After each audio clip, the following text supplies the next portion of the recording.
Ashama harka fuune akkam jirtu hordoftoota Walloo Miidiyaa Neetwork jirtu baga irra deebiin gara chaanaalii kana dhuftan isiniin jedha. Warroonni chaanaalii kana haaraa taatan subscribe godhuun maatii keenyatiif dabalama. Egaa oduu hatattamaa har'a isiniif qabadee dhufeetiin jira. Hundinuu keessanuu like, share, comment godhuun nu jajjabeessaa waliif qooda isiniin jenna maaliifini wal gargaaruudha inshaallah sagalee waliif ta'uudha. Karaa dandeenyeen sagalee waliif ta'uun dirqama keenya jechuudha Oromoo. Kanaafuu wal jajjabeessuun dirqama keenya. Egaa oduun har'a isiniif qabadheetti dhufe wanni deemaa jiru waan akkaan nama sodaachisu jechuudha. Waan akkaan nama sodaachisu qeerroo teenya hamilee cabsu tana jechuudha. Waan akka namni lolatti hin deemne kan nama hamilee cabsu jechuudha. Maaliifini maal godhaa jiran waliin ilaalaa tokko qawwee keessan kan hiikadaa jiranii ammallee reefa isaaniitillee isaan ofii isaaniitti guurratu jiranii kan irraa haasofnu tana jechuudha. Kan hundumaa ammallee immoo meeshaa jechuudha galchaadha rasaasaa inni fuutanis deebisaadha liyyu helii kan amma kilaafiyaatti mootummaatti harka kennatu deemtu faanoo harka kennatu deemtu dhootanii ajjeeftanii kanaafuu itti gaafatamtanii kan akkas godhu jiru jechuudha. Ammallee dhaamsa kaabinee Wallootiif kamiseerraa haga aanaa jiillee dhumuugaatti jechuudha qabnaaf inshaallah kan waliin ilaalu ta'a. Inni biraadhaa jechuudha reefa keenya bifa suukanneessaa ta'een kan hundinuu keessanuu arguu hin danda'an jeenii yaada. Bifa suukanneessaa ta'een kan uummata keenya jechuudha reefa keenya kan akka hin taane godhanii jechuudha viidiyoo laaluu kan nama jibbisiisu jechuudha. Akkas godhanii itti taphatanii qaama irraa mummuranii harka lamaan akkattiin kunoo akkas godhaniiti akkatti olii saqqalanii jechuudha mukattee hidhanii akkasitti kaanii jiran jechuudha. Ilmoo namaadha qeerroo Wallooti ilaal kan akkas ta'e nama biraatti sitti fakkaateen.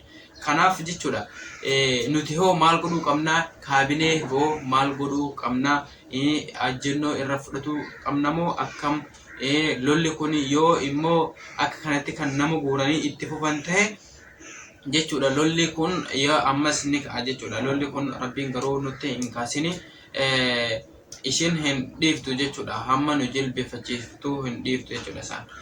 Kanaafuu nuti immoo hin jilbeeffannu ni jilbeeffachiifna malee injifannoon keenyu yeroo hunda laakiin immoo yeroo nuti injifannee galle kana wal himuu fi walirratti duuluu haadhiis nuti. Amma maaltu deemaa jira isiniif fakkaate kaabineen kamiseerraa haga aanaa jiillee dhumuugaa wal guurtee maallaqa gaafatamtuudha.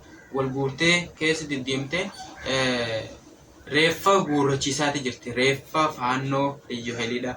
Reeffa guurrachiisaa jirti. Jaarsolee Amaaraa fidanii reeffa isaanii fudhataatii jiran jechuudha. Kan buchullee Walloo keessatti dhumte. Saree dhuftee mana kan kee irratti silolte akkam goota ni ajjeefta malee kam nuti mana keenya irratti kalolamne mana keenya irratti qabeenya keenya irratti jechuudha lubbuu ofiitiif jechuudha lubbuu keenyaa fi kalolle jechuudha. Yoo itti dhiisne karaa bobbaanee galoon hin qabnu dhufanii dhukaasa kan nurratti banan jechuudha. Kanaafuu kaabineen kamiseedha haga aanaa jiillee dhumuugaa magaalaa keessa deemtee uummata dhume san guuruu jirti mootummaa qabatteeti kana beekannaa jechuudha. Kun odeeffannoo dhugaa jechuu kan amma na dhaqqabeedha jechuudha. Guuruutti jirti yeroo guurtu kana hoo inni keenya hoo eessa jira inni keenya hoo inni fudhanne inni fudhatiin maaliif namni sun akkasiif fannifama. Uummanni keenya safuu beeka Oromoon safuu beeka jechuudha. Maaliif yeroo Amaaraa ajjeesanii booji'an isa booji'an nagumaanii kan gashan jechuudha. Nagumaanii mootummaatti kennan fuudhanii mootummaan deebisa. Isaan hoo akka hin taane godhan ilmi namaa waan namarratti hin dalanne garajabummaa isaan garajabummaa hamaa jechuudha. Kuni garuu isaanumarratti miidhaa Oromoon akka duraan garaa laafsanirra garaa itti jabaata jechuudha haalaan. Kanaafuu jechuudha maaliif inni keenya hin barbaadamne reeffi inni keenya meeqa ijoolleen beennu meeqatu jechuudha kan saree nyaate bineensi nyaate jechuudha. Ijoollee meeqa kan lafeen isaanii achi butee taate jechuudha. Kan hin qarbatin kan warri hin argin isaan hoo mootummaa qabataniitii kan zooraatii jiran jechuudha. Kaabinee qabatanii kaabinee ganda keessaa kana qabatanii reeffa guurratu jiran makiinaadhaan kun guyyaa kaleessaa jalqaban har'alleen guuraatii jiran jechuudha. Kanaafuu inni keenya hoo akkamta kan irratti jiru kuni jechuudha irratti wal mari'atuu qabdan karaa hundaanuu jechuudha. kaabinee irratti tokkoffaa ijjannoo fudhachuun kaabinee fi warra mootummaa keessa jiru saniin alatti takka lolli kunis hin dhaabbatu ammalleen jechuudha uummanni keenya dhugaa hin argatu kaabinee tana jechuudha tokko kan ijjannoo irratti fudhatu maaliifini qeerroon dhuftee gadii dhuftee baadiyyaa dhufanii magaalaa eessa wal gurmaanii yeroo lola kana kan dhufee mana kan keetirratti lola dhukaasa bane kana yeroo sirratti banan ofirraa loltamoo kam ni loltaga hinduutu eenyu ni lol kanaafuu isaan Oromoo Walloo balleessuudhaaf malee kaayyoon isaanii waan biraatiif miti yeroo nuti ofirraa qolanno qeerroon ofirraa qolattee injifannoon keenya ta'e meeshaa hiikkatan gara galanii meeshaa san deebisa akkamitti deebifama meeshaan dhiirti hiikkatte hin deebi'a kanaaf jechuudha ummata keenya akkas godhuu jira nuti gaafa lolli ka'e nu miidhan isaanumatu miidhama malee akka injifannu ni beekna jechuudha akka injifannoon keenya ta'u beekamaadha kanaafuu jechuudha maaliif kaabineetun akkas godhuu dandeessi kuni dhaamsa qeerroo Wallooti maaliif kana godhuu dandeessi jettanii tokkoon guruppii adda addaa irratti wal mari'atanii guruppii adda addaa hiitanii maali irratti fudhatuu qabdan jechuudha ermijaa irra fudhatuu qabdan nama akkas godhisan abbaa fedhe haa ta'u dulloota haa ta'u guddaa haa ta'u xiqqaa ta'u abbaa fedhe haa ta'u irra fudhatuu qabdan maaliif lamuu ammas lolli kun dhugaa ka'e eenyu kan dhagee dirmatu lola kanarratti yeroo inni injifatee galee ajjeesee galagaa dhiirti ajjeesettee hiikkatteetuma galte yeroo inni galee kana meeshaa ni himan akkana kana isatu fuudhe yeroo qeerroo meeqa kan mana hidhaa keessatti jiru shaaroo beebee haga eessaadha haga kamisee keessatti qeerroo meeqa tun hidhametti jira kanaaf uummanni keenya kana waan kana zimjuu hin qabu eenyu kan dhagee dirmatu dhugaa amma dhageetiin lolli kana fuudhanii maali qawwee kana rasaasa kana yeroo irraa fuudhanii ati liyyoolee ajjeeftee jirta jedhanii silaa qabbisa isaanii rabbiin nama hin galchin keessa warra qabamichaatuun arguutti jira kanaafuu yeroo nama qaban kana qabeessaan irraa hin hoffulan ijaa namatti bahatan kan liyyoolee fixe jedhaniituma uummata keenya lubbuun isaaniitu sodaachisa jechuudha waan hidhaame warri qabame jechuudha kanaafuu uummanni keenya tokko tahee waan kanarratti qoratuu qaba akkasuma immoo ijjennoo fudhatuu qaban jechuudha eenyutuun lola jechuudha lamuu akkamitti lolan khalas eessaanii lolli meeshaa akka dhiirdaatti hiikkatanii gara galanii yeroo mootummaan fidate liyyoolee ajjeeftee jirte jee yeroo namarraa fuudhu isa keenyoo meeqatu hiikkatamee jira ijoollee qeerroo meeqa kan achi buutee taatee hidhamtee hiikkatamte meeshaan kanaafuu jechuudha waan kanarratti sim jedhuu hin qabnu kana dura dhaabbatuu qabna jechuudha finxaalayyiin amaaraa kun jechuudha maali akkuma wal gurmeessutti jiran isaan achumachiin kan lola kakaasuutti turan jechuudha gammaatisi ammalleen immoo isaan lola kakaasuurra duubatti hin hafan jechuudha anuma itti dhaban malee nuti immoo biyya keenya eeggatu kamiseerraa haga baate haga kombolcha biraadha jechuudha asin haga shamen shawaa haga shawaroobit jechuudha sanbatee haxaayye kanarraan eeggatu qabna jechuudha nuti lafa keenya ammalleen lafa ispaalteerra jechuudha eeggatu qabna mootummaan kuni isaan gargaaree jira isaan lolee jira jechuudha isaan lolee jira jennee isaan mootummaa waliin jechuudha itti hirkannee irratti of gatuu hin qabnu mootummaan isaanuma jechuudha gara galeetuma ni beektan haga ammaadha yeroo ni lola injifannee ariyanne gara galee dhaabaa jee yeroo isaan dhaabaa jee nun dhufan isaan duubaani ummata keenya takkaan miidhan qottoon gajaraan dhaanii wallahi lola isaan baay'ee taga khalas bar nuti tanaan dura yeroo maali wallollu mana gubuu hin beenu tak ammalleen isaan xiyyiiti man ajjeesna malee gajaraan dhaa'uu hin beenu sedii ammalleen khalas harkaa fi qaama saalaa muruu hin beenu jechuudha kana hunda isaanuma nami keenya akka akkana godhu akka akkana taatu shaaroobitti ni yaadata hundinuu keessanuu ni beektan nami jechuudha gara jabummaa hojjetu jiru isaanuma malee nuti miti jechuudha mana gubuus nami keenya hin beekutu isaanumatu barsiise waa hundaa'u jechuudha kana hunda jechuudha gara jabummaa kana jechuudha ofumaa ofirratti oofaa jira jechuudha ni argatan laakiin nuti wanni wal amaarri wal kenniti mee dhugaa dubbadha yaa Oromoo warri as jala jirtanis qeerroo wallootis komentii barreessaa inni dubbisa komentii keessa. Amaarri ni wal kenniti hin kennitu amaara kami na haxaayii keessa magaalaa haxaayii keessa ana jillee dhumuwaa keessa kamisee keessa amaara kami kalola kaase jee kashan kan jechuudha inni rabshanyaa jedhamee amaara kami inni hidhamee oromootti agarsiisanii hidhan nuti yoo abalu shane abalu onoki abalu shane abalu kun akkana kaasee jira lola kaasee jira lola akkana kan meeshaa hiikan jedhameen qeerroo meeqa kan Finfinnee keessaa illee guuranii ilaa maa dhabamsiisanii jiran jechuudha. Nama meeqatu jira. Kanaafuu nuti jechuudha waan kanarratti zim jedhuu hin qabnu yaa Oromoo. Kanaaf qeerroon Oromiyaa akkasuma sagalee walloodhaaf ta'uu keessan guddaa takka galtooma ammallee itti haafufuu isin jedha. Inni biraadhaa gargaarsa. Waa'ee gargaarsaa irratti jechuudha amma duubatti hafnee jira baay'ee takka. Bar amaarri yaa uummata keenya rafee buluu hin jiru bar. Wallahi dhugaa dubbachuudhaaf jechuudha guruppii isaanii keessa yeroo ta'u guyyaa tokko galeetan beekanii na baasan jechuudha. Waan akkaan si ajaa'ibu jaartiin isaanii ijoolleen isaanii akkatti isaan nutti dhaaddataa jiru. Akkatti nutti dhaaddataa jiran jechuudha. Nuti rabbii qabna bara. Isaan immoo tana ni qaban. Rasaasa tanas ni qaban. Laakiin immoo hin jiru gagaraan. Ammalleen rabbiitu nu gargaarame inshallah. Kanumaaf malee silaayi wallahi dhabama nu godhan turanii akka afaan isaaniitiin akka sila qabeenyaa fi jechuudha shallaluu fi dhuganii shallalu akka waliin ganda dhugee shallalee harka kennate san jechuudha faannoon amaaraa sun isaan jechuudha yeroo achii kan shallalanii utaaluun wama isaaniiti laakiin nuti rabbii qabnaa kanaaf tokkummaadhaan lollaa kanaaf injifanna jechuudha.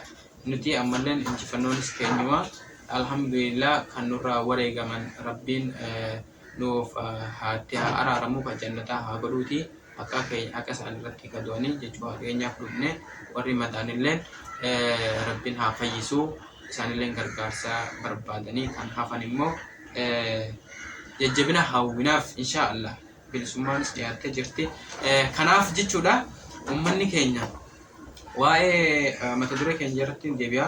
Ummanni keenya tokko tahee kaabinee tanarratti ejjennoo fudhatuu qabaadha. Kana beekadha. Kana irratti fudhatuu qaban jechuudha. Qeerroon walloo hidhattee jechuudha wal hidhachiisuun jechuudha itti haafufuu isin jenna tarkaanfii fudhachuu qabna hundinuu keenya jechuudha. Karaa dandeessaniin laali immoo tokko wanni isiniif himu yaa qeerroo walloo warri as jala jirtan.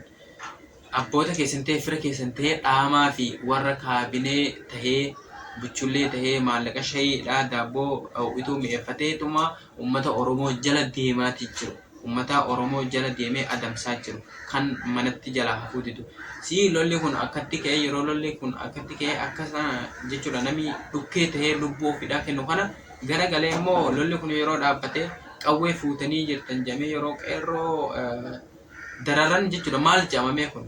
Kanaafuu harka dhiigaatiin hin nyaatinaa isiniin jenna warri as jala jirtan warri dhageessan kunillee kana sheer waliif godha harka dhiigaatiin hin nyaatinaa yaa Oromoo walloo kuni jechuudha kaabinee keenya jechuudha kaabinee keenyatuun kan akkana godhuutu jiru jechuudha uummata kan akkana goosisaa jiru jechuudha. Amaaraa wajjin jiraattee garagaltee qeerroo tamiini lolan duba yeroo akkana ta'an kana lamuu barra namni barra hamileen qabu barra hamileen cabsan qaba. Nami kami lolu ganda maaliif hiikkatam qawwumti gomee hiikkatamne maaliif gashan maaliif qeerroon tidham yeroo hidhame sagalee waliif taa karaa dandeessan karaa sooshaal miidiyaatiin guruppii adda addaatti waliif facaasaa waliif raabsaa uummata keessaniif sagalee ta'a uummata keenya kun dhaamsa kiyya. Inni biraadhaa jechuudha isaan kaayyoon isaaniidha nu balleessuudha. Oromoo walloo jilbiiffachiisuudha. Kanaaf uummanni keenya immoo kana beekee ofirraa qolatuu qaba. Lolli kun hin dhaabbanne ammas hin deddeebi'a jechuudha. Lolli kun waan dhaabbatee miti jechuudha. Isaan jechuudha foora fudhatanii dadhabanii jennaan dhaaban jechuudha. Maal jiru jira kan viidiyoo waraabanii fa'aa gallakkisan jechuudha. Haxaayyii jechuudha. Amma wal sossobbiin hin jirtu haxaayyii qabannee jirra. Haxaayyii katti qabannee jirra. Inni duraa sossobbiin hin jiru jedhanii mashawwada yeellam jedhanii akka sanitti haxaayyii qabannee jirra. Baada kana haxaayyii gadi hin dhiifnu ni agartanii jaanii akkasitti dhaaddatu jiran jechuudha karaa hundaanuu jechuu isaan dhaaddatutti jiran jechuudha. Kanaaf kaayyoon isaanii maal hin dadhaban hin danda'an gaafa qawween asii itti dhukaate isa mirqaanni farsoo sun irraa bata jechuudha wal biannaa mirqaanni farsoo sun irraa bateetuma garagaranii kutan jechuudha. Kanaaf nuti akka itti lolan ni beekna immoo ammalleen immoo dhugaaf falmannaa haqa keenyaa fi biyya keenyaa fi afaan keenyaaf aadaa keenyaaf duudhaa keenyaaf kan dhumaatii jiru jechuudha. Kana beekkatuu qabdan hundinuu keessanuu jechuudha. Oromoon Walloo waan du'aa jiru. Nuti aangoo barbaachaaf jecha kan lola kana loluutti jirru miti. Aangoo barbaachaaf akkasuma immoo paartii tokko deeggarreetiif dhugaa walitti himu wayya. Paartii tokko deeggarree nuti kan loluutti jirru miti jechuudha. Paartii tokko deeggarree lolaatee hin jiru. Nuti mana keenyaa akkamiin nu ajjeesanii mana keenyarra dhufanii akkamiin nu xuqqisanii mana keenyarra dhufanii akkamiin ijoollee keenya qalanii morma nurraa kutanii harma nurraa muranii harka nurraa muranii akkamiin duunaa maaliif qabeenya keenya saamanii afaan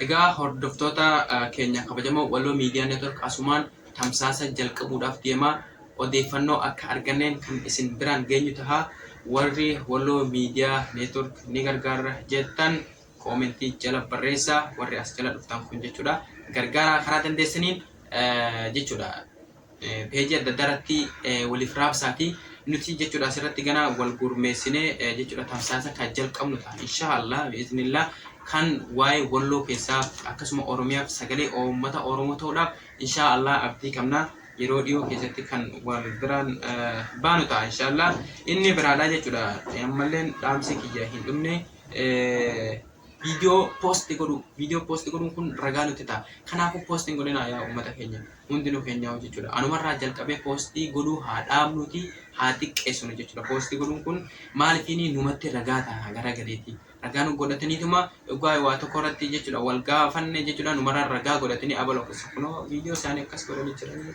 Oromoochumaan ndezii kan nuun jaan jechuudha. Kanaafuu nuti waan kanarraa of qusatuudha qabnaa uummata keenya.